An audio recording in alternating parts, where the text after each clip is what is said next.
we can actually see a snapshot in time as to where their belief, value, and behavioral alignment is towards the core values of the company.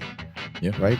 Once we understand where they're at, we know where we can help on the development side.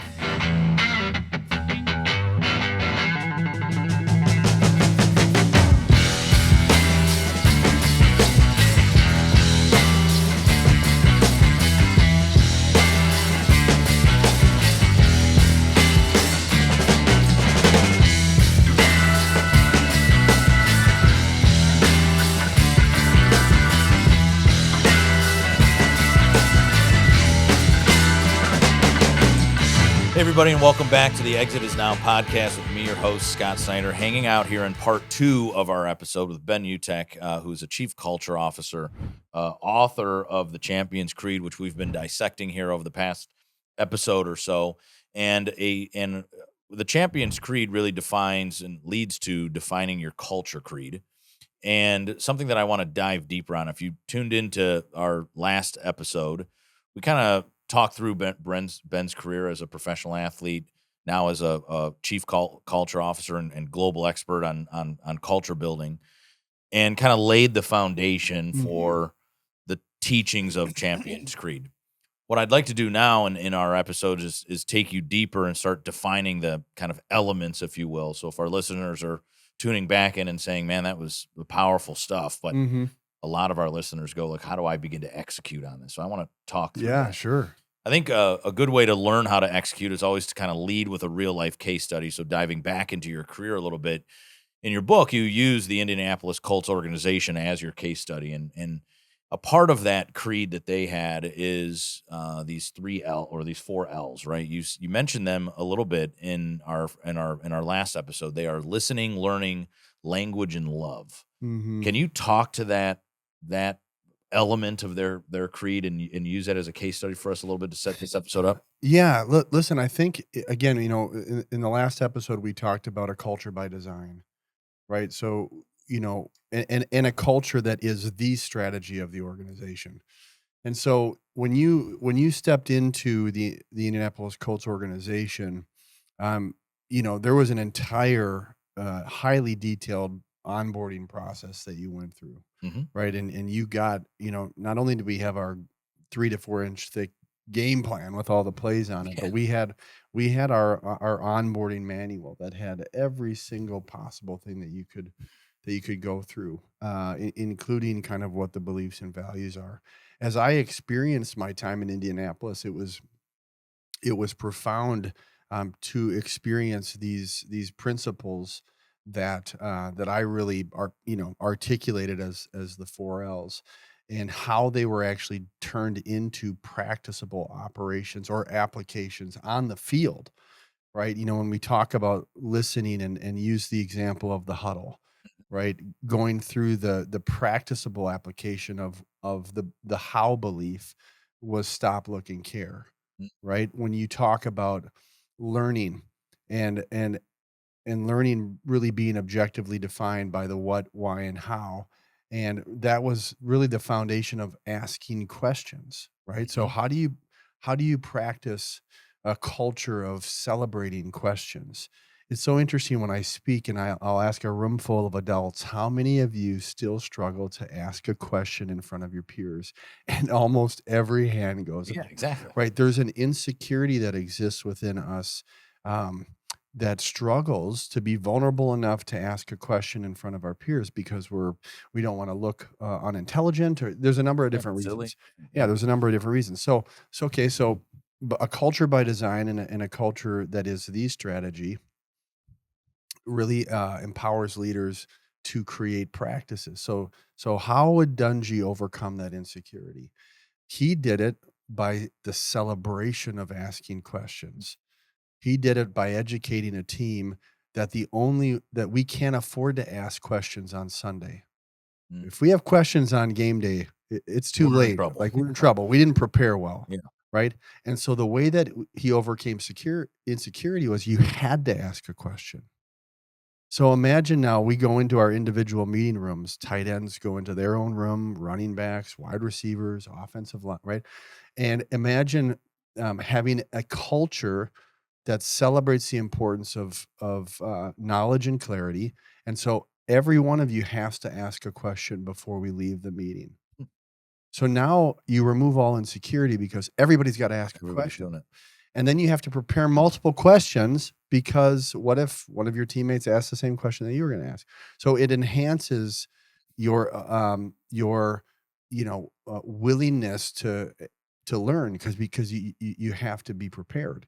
Yeah. And then you look at language and communication and you study the offensive system of Peyton Manning, and you realize how every single word that he used in his intricate audible system meant something very specific to each player, right? And so it actually takes language from being an assumption-based platform because oftentimes, Scott, as humans, like we speak out of assumption, right? Like I'm assuming Yeah. that Yeah. you're understanding my words exactly the way that I want you to, and there's no way that I can actually accomplish that. But in the Peyton Manning offense, we absolutely accomplished that because every single word was clearly defined. And so when he would say those crazy and often funny sounding words, Yeah. they were communicating something very specific to every single player on the team, right? And then love and value and respect, was about how to operationalize creating greater value within the relationships of that team. So each one of those 4 L's had a simply profound, practicable system that allowed us to develop those qualities in ourselves. Mhm. Okay. And that's ultimately what you want to get out of an organizational creed is you want to, through clarity and through transparency and through knowledge, um, be able to have a platform where you're applying practices that actually develop the human condition. So let's dive into culture creed. So Yeah, we've been dancing around it now for an episode or two. And, sure. and so let's define it. Let's put some meat to it. So define for me what a culture creed looks like at the end of the day. So a creed, objectively, is defined as a set of beliefs that guide the behaviors and actions of people. That guide the behaviors and actions of people. So there is a training and a coaching component to a creed. And again, we talked about this in the last episode. Um, the good news is that m- most, if not all, companies go through the process of mission, vision, and values. So they've put the work into talking through their beliefs and choosing value principles that symbolize those beliefs. Now we're coming back to those core values, and we're reinvigorating the belief platform by clearly defining what we believe about the values, why we believe the values matter, and how we believe the values will be practiced. Once we can capture what senior leadership um, believes, why they believe, and how they believe, now we've got two different data platforms. We've got the data of what the core values are and what the aspirational statements are, and then we've got this core foundational belief structure that now can be applied. And when we apply that, it ends up becoming a culture onboarding and educational training manual. Mhm. It's Yeah. really powerful, Yeah. man, right? Yeah. And um, so how do you apply that, right? You have such a great question because everything about culture has to be taken out of the ethereal and put into the operational, right? So a case study of that would be when I was building the culture creed for True North Private Equity. um, what was des- what was just 8 core values on a website that now became a 32-page culture onboarding and educational training manual. So the idea behind that, and this is how you can apply the culture creed, is that it becomes a part of your pre-screening and hiring process. So when you're choosing applicants that you are considering for interview, they get the culture creed. They're asked to study that in preparation for the So interview. you're actually giving it, you would You recommend. should give it to people Mm. the minute they apply. If So they it's truly a living document, right? It's It's a not this. living Yeah. document, and it's a document that quarterly, biannually, or at least annually, you're always revisiting Okay. and being prepared to enhance or adjust or change based upon the needs of the organization. And you immediately, when you choose an applicant for the hiring process, they get a copy of that culture creed. They're asked to study it for the interview. Then you're applying interview questions that Mhm. come out of that culture creed so that the hiring agents are better supported in being able to discover the cultural alignment that exists within the interviewee, right? Mhm. Once you've chosen the applicant, now the culture creed becomes an onboarding document. So that's when you actually apply curriculum to Mhm. the organizational creed, right? That curriculum then holds them accountable to learn the culture deeply. So as they're going through their typical week or 2-week onboarding experience to begin their role, now you've incorporated a culture training experience for them where they're going back through that culture creed and they're now answering questions, which means they have to study it more thoroughly. Yeah. Yeah. And now they're answering questions. So by the time they start their actual role, they have had 100 times the depth that you would get out of a typical, culture experience within an Well, if at organization. all, right? Like, If at if at all. all. If I at don't all.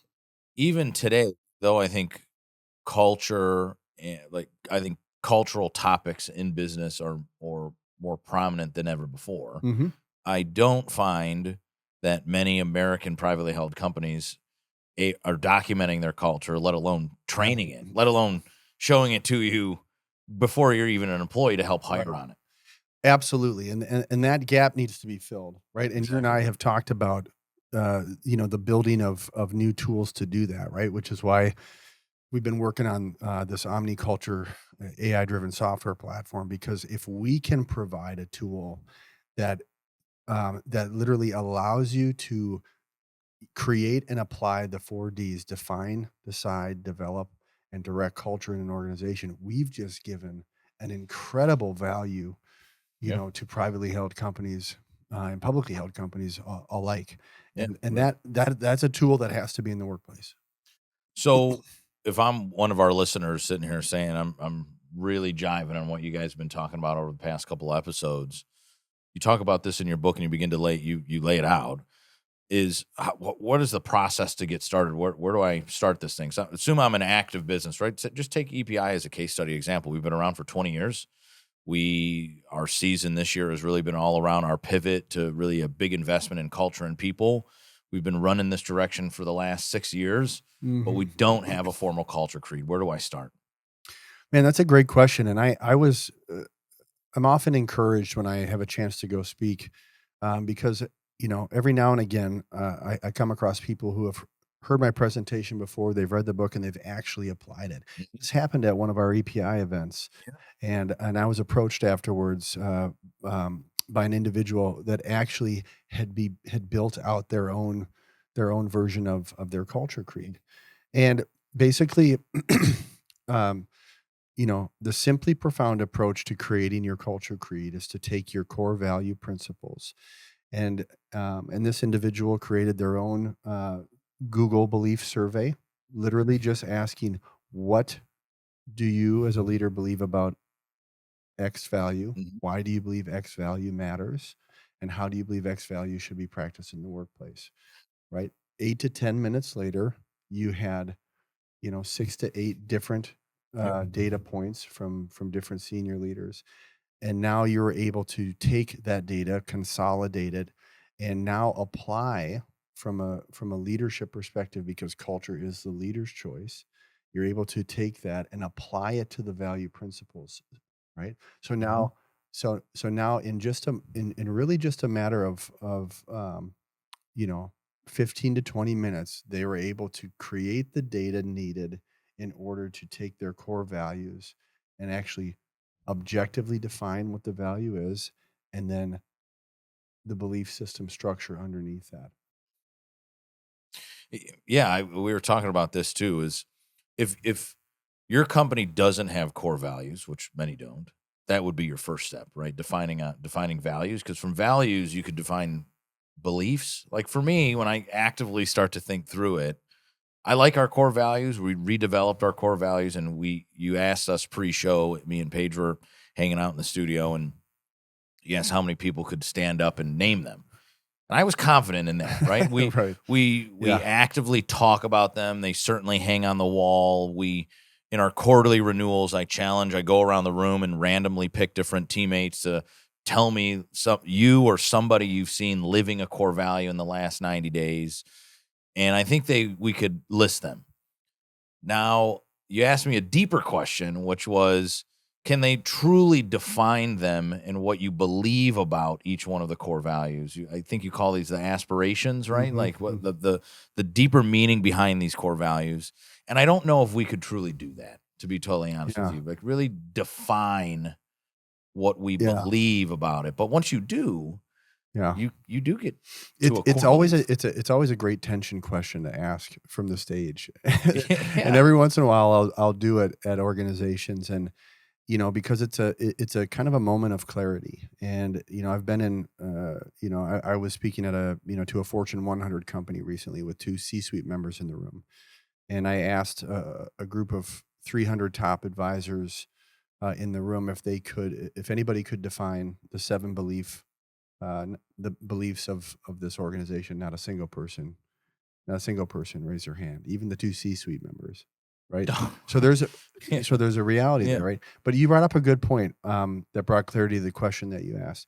If you're a company that has not yet gone through the mission, vision, value process, and you haven't identified values yet, where I would suggest starting is, um, sit down and spend time talking about what you believe in the most in order to choose those value principles, and make sure you capture that experience.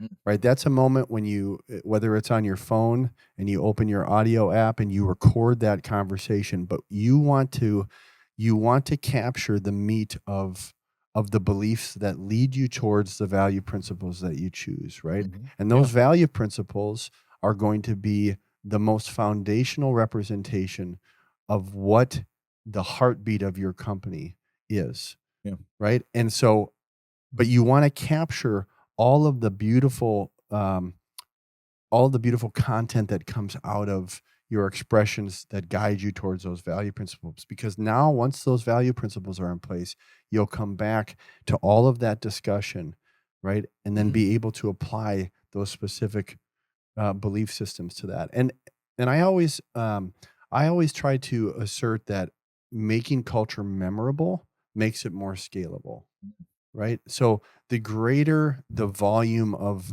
value principles, the more demand it is on an individual, to remember those, right? Yeah. Which means your culture training has to be that much more improved in order to solidify, that knowledge. And so, you know, typically you're going to see, those core values in anywhere from 3, to 7, right? You kind of want to stay in that Mhm. spectrum, because you want your culture to be memorable.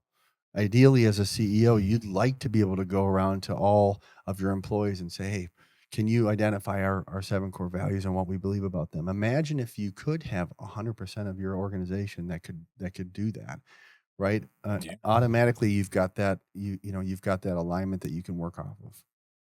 Yeah, I mean, talk about clarity, right? I think that when you think about the culture created in both the hiring, onboarding, and then long-term retention of employees, it becomes a pretty powerful tool in the sense that you're just talking It about, right? becomes a powerful revenue tool, Mm. right? Like Yeah. if you can take a company's, I worked with a company, I worked with a top 100 financial advising company. And in 2019, when we started building out this culture platform, and giving them a hiring tool and a development tool, their retention rate was, I think, 55%. Yeah. Yeah. Okay. Yeah. Th Sure. they have, like, between 20 and 24 employees. So you're losing Yeah, like half your over squad a every year. over Yeah. yeah, okay. And each time you lose one of those individuals, it costs you between 15 and $30,000 to replace. Okay. Yeah. In 2023, that retention rate went to 85%. In 2024, Mm. they didn't lose a single employee. Yeah. So when you think about retention alone, because of their intentionality out of defining their culture, hiring to their culture, developing to their culture, and learning from their employees about their culture, okay, they were 100% on retention last year Mhm. and Yeah. saved themselves between 150 and $200,000 because of that, because of practicing a culture by design. Practicing a culture by design. I think that's the critical piece, right? Is that, again, we're diving into culture, what we would call in the value acceleration world, social capital, and actively designing it. So now say that we do it, right? So say now I'm an existing business, just like EPI, 51 employees. We have core values. We feel like, we're a best in class business. Now we've actively defined and have our culture creed. In your experience in developing this, uh, for companies or in the even in the NFL with new players coming into a system, Mm. what are the challenges in kind of implementing, scaling, evolving that culture creed now that it exists? Because it becomes a living and breathing thing. Yeah, so I would say one of the greatest challenges, businesses face, and it goes back to that acronym that I shared for system, right? Mm. Save yourself time, energy, and money. So anytime to build a system, it takes time, energy, and money, Yeah, right? no You doubt. save yourself time, energy, and money once the system System is is built. created. Yeah. So I would say that some of the greatest tension um, is the building of the system, right? Which I think it takes intentionality. So this financial advising group that I just shared working with, they hired somebody to come in and oversee, basically a chief of staff, and a Yep. part of that role was the culture of the organization, and they Mhm. hired the right person Yep. because she is a great leader, and she took on the responsibility, and the weight of how to apply it and hold it accountable. And so I would just encourage organizations as they're beginning to build and to grow this is to find the people that, especially if you're a small business, to find the people that exist within the company that have a passion for people and culture and Mhm. experience with people and culture that can take some of the weight and actually manage it for the Mhm. organization. And as you're growing, right, and you've done this at EPI, Yeah. right, this has been really Yeah. a fantastic decision that you've made. Is, look, we're growing, we understand how important culture is, so we're going to actually hire people that are going to be focusing specifically on our culture, managing our culture, Yeah, of course. coaching our Yeah. internal people. Right. So those are the types of decisions, if you take culture seriously, that are going to have to be installed as you're building and scaling. Yeah, no doubt. I think somebody needs to champion the culture, right? Somebody needs to, I always say, in my business career, somebody has to wake up caring about it every single day. I think a lot of us in the business world, a lot of us that's have smaller companies, we wear tons of hats. And every time in my career where I had invest early, right? To your point, you have to kind of spend the money to create the great system that then saves you money. Like when I hired our first sales guy and stopped having to do sales, we started to grow because Mhm. somebody for 40 hours plus a week Yeah. solely concentrated on that. And I think, to your point, one of the key folks in this implementation and evolution stage to the culture creed is that once it's there, somebody's got to be like the steward of it. Yeah. So, or the champion of it. And so, yeah, for us, we have an employee engagement coordinator. Hmm. So she would be the one that she was just talking the other day about one of what these things that we call trust accelerators. And one of our trust accelerators that obviously accelerates trust and decision making is the ability to have the ability to have be able to share your opinion and know that there's not going to be any repercussions from Hmm. it, right? Right. Is that it's just conversation being had. But I no I think that's another great point, is that now once it's creating and it's a document and a creed, really more than a document, it's a creed that we live by. Somebody's got to be the champion and steward of it Yeah. and keep us all accountable. Well, and that's why, products like EOS, right, Yeah, which we talk a lot about at yeah, EPI, right? yeah, EOS has been tremendously scalable because it's a rigid blueprint. It's an mhm, operating system that you can plug and play, yeah, right? And so that, for me, when I read Gino Wickman's book, The EOS Life, it ooh, was a light yeah, bulb moment for me because I remember sitting back going, "Gosh, has anybody ever created COS? Has anybody ever No. created culture operating? And, no, I couldn't find anything, Yeah. right? And so I trademarked it, right? Of course. Right, and that was the whole beginning of the creation of the Omni Culture platform was, we have the way that we support, the way that we and the way we especially that we make it affordable for small to mid-sized companies is to do the work of building out a culture operating strategy that has all of the tools available to supercharge and empower people to bring a culture rhythm into their organization Mhm. that they can practice, and we're going to do it, and that's the hurdle. Like we talked about that tension, right? And it's actually people always feel like culture is this boulder, right? We talked Yeah. about this. It's this, Yeah. oh my gosh, the culture. Like where do I go? Where do I start? How do I be? And they feel like they've got to throw this boulder into the pond, but culture is actually a pebble game. It is. Right? It's the continuous tossing of pebbles into the pond, creating a ripple effect after a ripple effect, right? So how do we remove the boulder? Well, we can do that by giving them a software platform that has the entire ecosystem already built out, Hmm. right? And then you Yeah. make that affordable for so that it's scale because that's the thing. The beauty of what we're experiencing with AI is that when it's in the hands of good people, Yeah. the content and what we create out of that can be truly transformational for organizations. Hey there, business owners. Are you ready for a game-changing opportunity? Introducing the 2023 National State of Owner Readiness Report. Over the past decade, this groundbreaking research has reshaped how we view business ownership and exit planning. This report isn't just another study, it's a deep dive into the evolution of business ownership. It shines a spotlight on the crucial intersection of business attractiveness and owner readiness, revealing the undeniable impact of preparation on achieving successful transitions. With younger generations taking the reins, exit planning is taking on a whole new perspective. Education and awareness about preparing for the future have never been more crucial, and with financial readiness leading the charge, there's a clear opportunity for growth and learning. But here's the kicker. The report shows a surge in exit planning education and understanding, yet many still lack formal transition teams, highlighting the essential role of comprehensive support. So who's got your back? Trusted advisors have evolved from CPAs to financial advisors, making a decade of significant change in support networks. Ready to take the next step towards a successful exit? Dive into the Exit Planning Institute's 2023 National State of Owner Readiness Report and start shaping your legacy today. The future is knocking. Are you ready to answer? Discover your readiness level at 2023ownerreadiness.com and take the first step towards a successful and significant exit.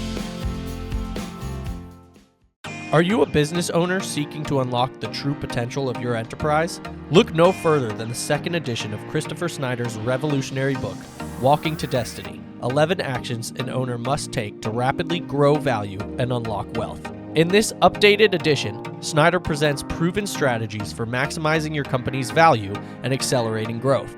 Whether you're aiming to sell or simply want to ensure long-term success, this book offers a blueprint for building a thriving, self-sustaining business. Walking to Destiny isn't just another book, it's a game changer, backed by Snider's own experience as a successful business owner and as a CPA.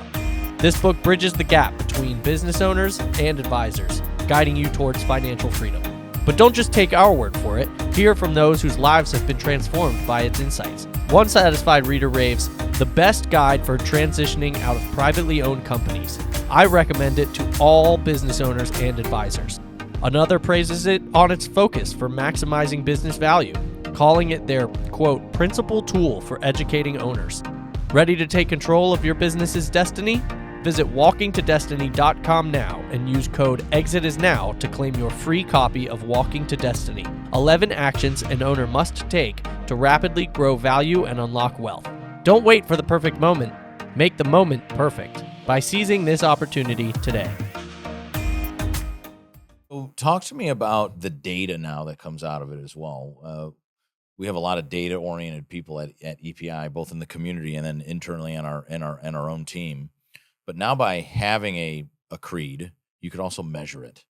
And we always talk about, right, what can be measured can be managed. Yeah. And so now as an active strategy, there are several different data points from the hiring to the retention of current employees that I think come out of the creed. Can you talk to how you identify the data points and how you might be using them to make better decisions? Yeah. So when you get into this decide platform, how do you decide to hire people towards cultural alignment? Right. You're starting to enter into a profound world of the combination of belief and behavioral data. Right. Yeah. When you understand belief and behavioral data, you're actually able to create baseline or benchmarking opportunities around your culture. Right. So what this platform will be able to provide is a culture benchmark that is reflective of the core values of the company, Mm-hmm. and also based upon the behavioral belief and behavioral data of senior leaders, it will be able to create a benchmark for what the performance culture of a company is, right? Yep. And we talk about that in the book, the difference between aspiration and performance, right? There's a very big difference there. And so you want to be able to articulate both. Aspiration is these are the values that represent the greatest part of our humanity. We believe in them, we're going to strive to them, but but we're not always going to be able to reflect and accomplish them. Whereas performance beliefs and values, these are the behaviors that you'll experience the most, Yeah. right? Yeah. And so understanding the two of those, so that data allows us when we're hiring people and they go through that belief and behavioral assessment, we can actually see a snapshot in time as to where their belief, value, and behavioral alignment is towards the core values of the company, Yeah. right? Once we understand where they're at, we know where we can help on the development side, right? Yeah. And the direct platform, Scott, this is where you get into the elusive culture KPI. So this is Okay. where it gets really fun, right? So the direct platform gives you data that tells you what your employees believe about the culture that you've created. What's powerful in that is you will find, if you do this quarterly, biannually, you will find that the employees will tell you the 3 to 5 areas where the culture needs adjustment or it needs focus. And they'll tell you why, and they'll tell you how you can make those improvements. So once you understand where they've placed it on a 0 to 7 scale, you go through 20 of the most profound culture themes in corporate America, right? These come out of Harvard Business Review, McKinsey, identified as the top culture themes that employees care the most about. And once you understand where they rank these based upon the culture that they experience, okay, now Yep. you get a standard, you get a baseline, right? Mhm. Why is our sales department identifying this singular belief at a 2 on a 7 scale, right? And then you are able to understand why that is, and they'll tell you how you can make adjustments and improvements. So if you actually go and make adjustments and improvements on that data, when you do this again in 3 to 4 months, Yeah. Right. and all of a sudden that 2 goes to a 3.5, Mhm. you've just seen in real time how you've Mhm. made and adjusted a culture key performance indicator, right? Yeah. And so Absolutely. this is where the data gets really exciting because now it produces an objective standard that you can work towards and that you can you can actually see it improving in real time. Might actually, I come back to like the football analysis, a football or sports team analysis too, where if you're actively surveying and collecting performance kind of data, would it tell you where some teams are feeling stressed and other people are not? Because you would assume that maybe the marketing team it's not a 2 out of 7, it's a 5 out of 7. So you're looking pretty good. Whereas the sales team is 2 out of 7. Can it help you see where different teams are? 100%. Yeah, you break it down. You break it down departmentally. You can break it down demographically.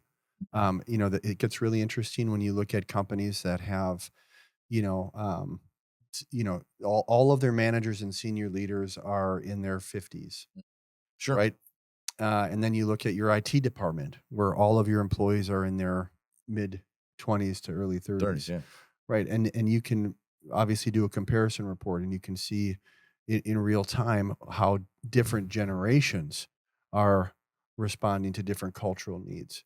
Yeah. But this goes back to your employee engagement manager and working towards these trust indicators, right? this is the kind of platform you want to have, because it anonymously empowers the employee to speak into the life of the senior leadership team, giving them knowledge Yeah. and experience to hopefully increase their wisdom on how they can make, culture adjustments and changes. So go a little bit deeper too. Me and you've tossed this one back and forth around subcultures, because naturally I think this happens, right? So EPI as a whole has this culture creed. Is it okay that the marketing team also has a sub Oh, creed? absolutely. Yeah, because remember, um, uh, every culture comes out of the community's beliefs, assumptions, and artifacts. So anytime you have a community, Okay. right, you're going to have a belief structure to that community, and that's going to be, within every organization there are going to be multiple communities. Yeah. And obviously large organizations, more communities. And so, yes, subcultures are real, and subcultures exist, and they're meaningful. And so to be able to not only apply the corporate culture, right, that oversees the entire organization, but then also to have the ability to recognize and to define, the subcultures in an organization, especially as you're growing. That's really where the subculture conversation becomes more important, right? Because obviously you're hiring unique people into those subcultures. You're developing unique people into those subcultures. You're learning from those subcultures about what needs to be. So subcultures are an important part. And I would also assert that, you know, the subculture of an aligned culture in an organization need to always be connected to the corporate culture, Yeah, it has to kind of all connect all the way They're- back up to the main to the mothership, right? foundational beliefs of the leadership culture over the entire organization. One of the cool things that I think that is coming out of our discussions with each other is also our subculture, which is a pretty big subculture of certified exit planning advisors. Yes. I believe now, and there's almost 10,000 of them, and I believe that there are a set of beliefs Yeah. that are common amongst all 10,000 certified exit planning advisors, all looking to be or are the owner's most valued advisor. And so I think it would be very cool for the certified exit planning advisors to look into that community and say, look, yes, I'm a part of this larger entity called Exit Planning Institute, but we as CEPAs believe in these types of things, and it drives this type of behavior. I think that that's a powerful subculture. Yeah, absolutely powerful, because by recognizing that, you're saying to CEPAs that your voice matters. Exactly. What you believe is essential and important, and you need to be able to recognize that. And so I think that there's an absolute foundation for the importance of having a CEPA creed, right? Because what it's going to do, especially for you as an association, is help you understand the non-negotiable beliefs of the people that you're serving, Exactly right? And if you have the humility, which I know you do as a senior leadership group, that's like gold. It has to be, Like right. for you to understand your CEPAs better, what their non-negotiable belief system is, and how you can serve and empower and support that belief system. That's a big deal. Well, and I think it's unlike any other credential or association that they're a part of. And Yeah. I think our work is bigger than us, right? One of the reasons that my dad and I got into this business is we said, look, we really want to help change the owner outcomes. Like, I sold my business back in my first business in 2010, and it set me on this exit planning journey. What I didn't realize then, I was going through my first exit planning lesson, which was I had totally let my business define me. And it's like the personal leg of the stool, if you will. And I think that unlike other designations, I think this is and can be wildly impactful work. And I think having that non-negotiable belief system helps us, again, give us this like North Star or guiding light in all of this, whether it's my business that is Exit Planning Institute and my own employees, or our community of certified exit planning advisors. I think this all becomes more difficult at scale. Oh, sure. It was a lot easier for me to develop a loose, before I even met you, like a loose culture creed Mhm. with 8 or 11 people. It's Yep. a hell of a lot harder to develop that at 51 people and then scale that to 100, or develop it for 10,000 SEPAs and scale it to 20,000. Yep. But I think it's probably more needed than it's ever been before, because they need that guiding light.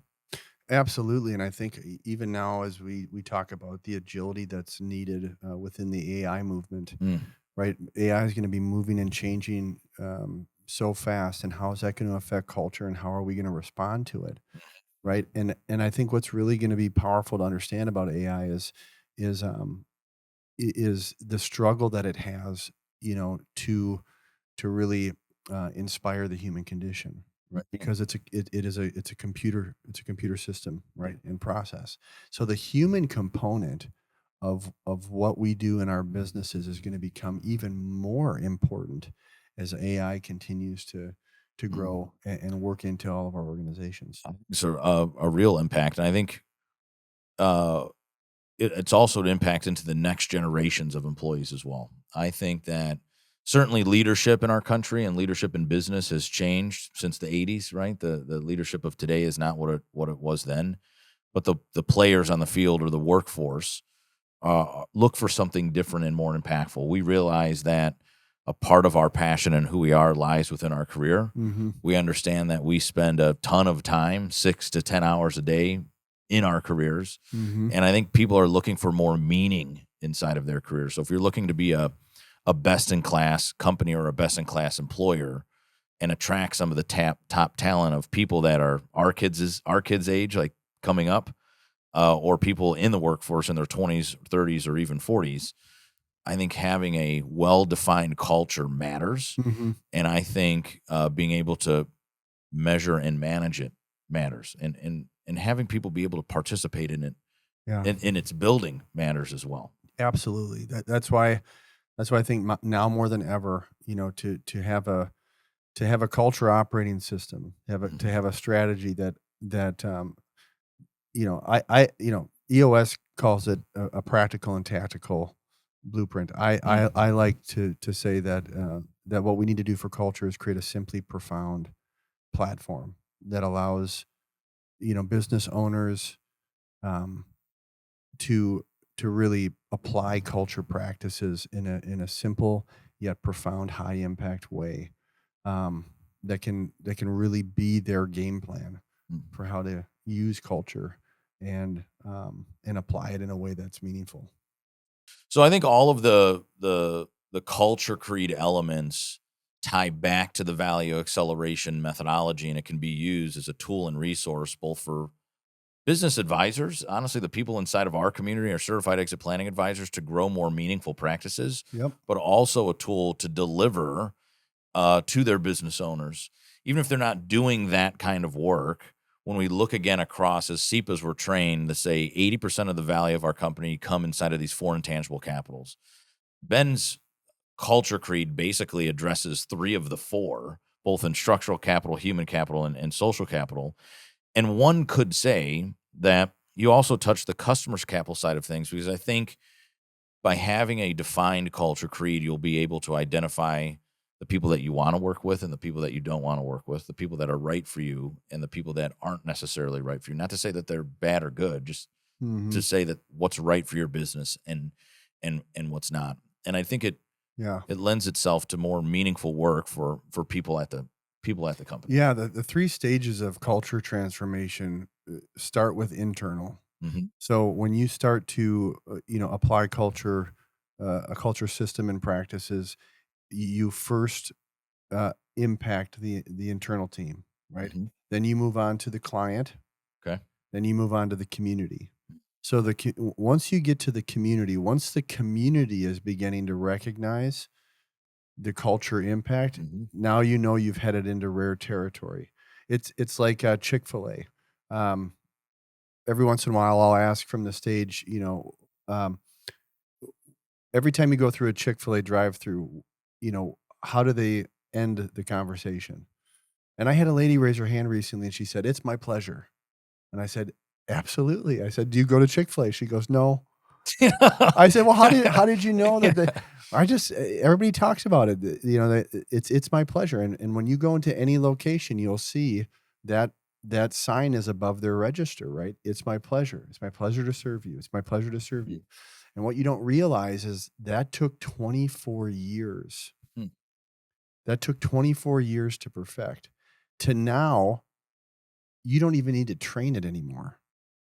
Yeah, People that are applying and getting hired to work at Chick-fil-A already know that it's my pleasure. That's how powerful that process went from being internally built out in training to affecting every patron that comes through the drive-through to now even going beyond into a community that doesn't even go and eat at Chick-fil-A, They right? just know it. Yeah. They just know it. So, I think that, as I've been traveling with EPI and just getting a chance to work with these incredible CEPAs, you know, at every location, Scott, people are approaching and saying, "Man, this is like the gap that we're facing in our process to increase value of an organization." We all talk about culture, but we don't really have anything that can actually provide value to an organization. That's what we have to accomplish here, because if we can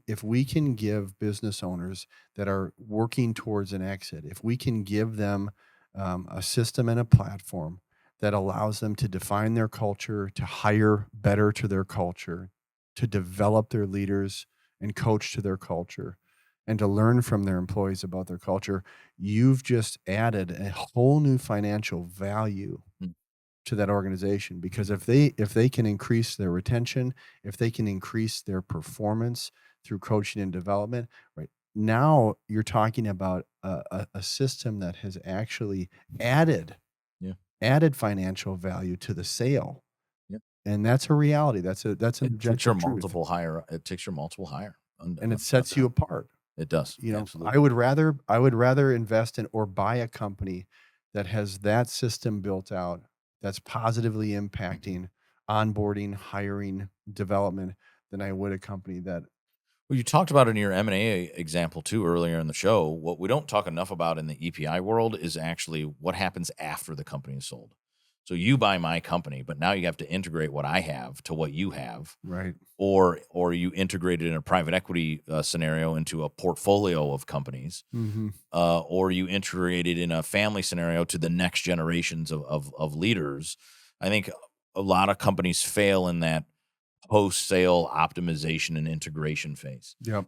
But with something like this that's clearly defined and using culture as a strategy, Yes. not necessarily this intangible thing that makes us tick, but a very tangible thing Yep. that we can manage and measure, I think actually helps in that integration phase as well. Absolutely, it does.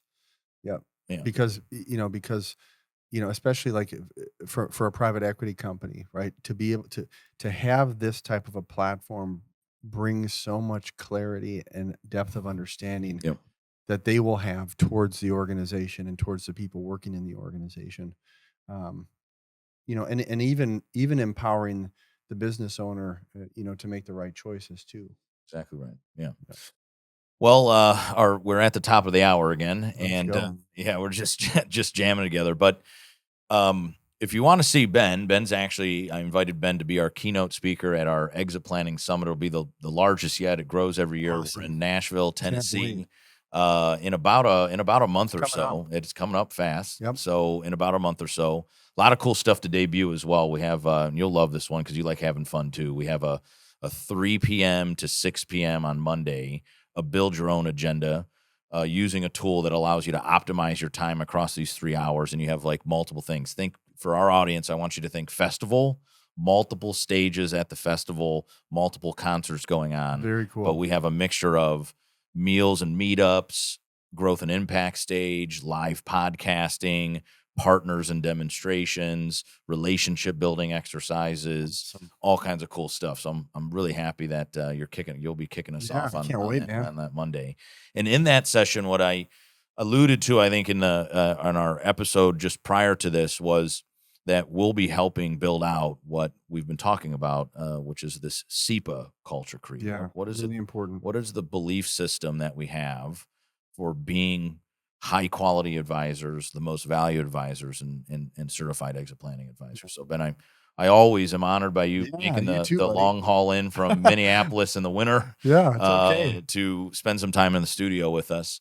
Our next episode will be with our vice president of marketing and brand strategy, Paige Wysocki, who many of you know, who has been on the show a number of times. She'll be taking what Ben and I just talked about over the last couple episodes and bringing it to the home front and applying it into our own business, the Exit Planning Institute, and kind of walking through perhaps what I would consider a live case study. So if you like what you heard today, please jump on and share the podcast with your friends and colleagues. We'll be back on April 1st. Ben, appreciate your time. Thanks, Tom. Thanks. See you soon.